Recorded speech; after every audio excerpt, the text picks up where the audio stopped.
timbul dari pihak Amir Saripudin ini bersama kelompoknya, kelompok-kelompok masyarakat yang sepaham dan sepemikiran dengan Amir Saripudin, mengutarakan ketidaksetujuan mereka terhadap pergantian kabinet yang dilakukan oleh pemerintah karena dampak dari adanya perjanjian Renville.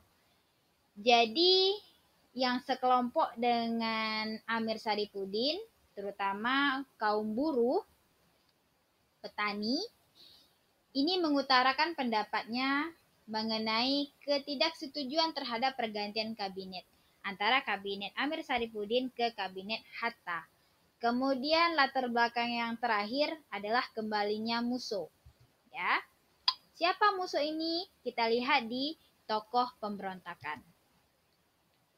Jadi di PKI Madiun ini yang menjadi tokoh utamanya adalah Amir Saripudin tentunya, dari kabinet Amir Saripudin. Kemudian ada Musso. Musso atau Munawar Musso, dia adalah seorang tokoh komunis Indonesia yang memimpin Partai Komunis Indonesia pada era 1920-an. Artinya pada 1920-an Partai Komunis atau paham komunis sudah ada di Indonesia.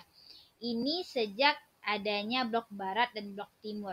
Artinya paham komunis juga secara tidak disadari atau disadari sudah ada di Indonesia. Buktinya ada tokoh komunis, pemimpin Partai Komunis pada era 90-an adalah Musso. Jadi dia kembali dari Uni Soviet dan bergabung ke Amir Saripudin untuk memberontak pemerintahan Indonesia pada saat itu. Lanjut, masa mulai pemberontakan.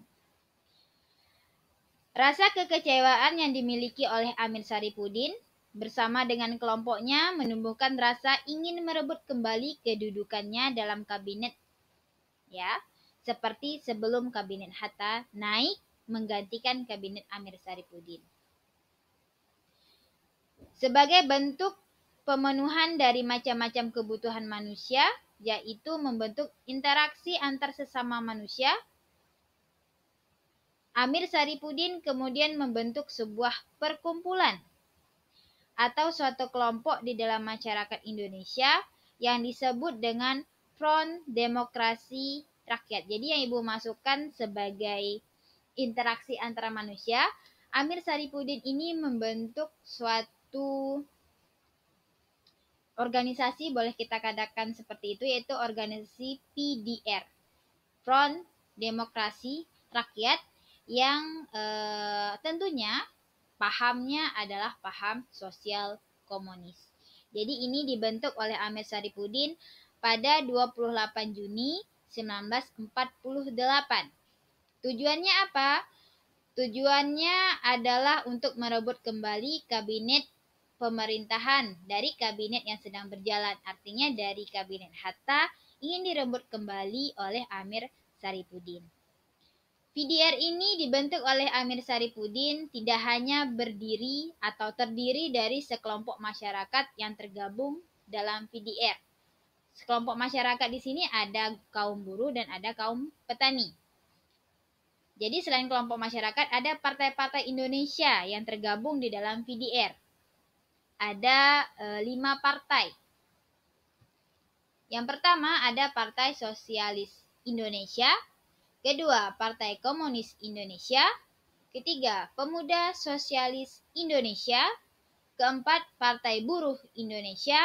Kelima, Serikat Buruh Perkebunan Republik Indonesia. Jadi kalau kalian perhatikan dari partai-partainya, sekarang ada nggak sih partainya masih? Ayo coba yang tahu itu dijawab.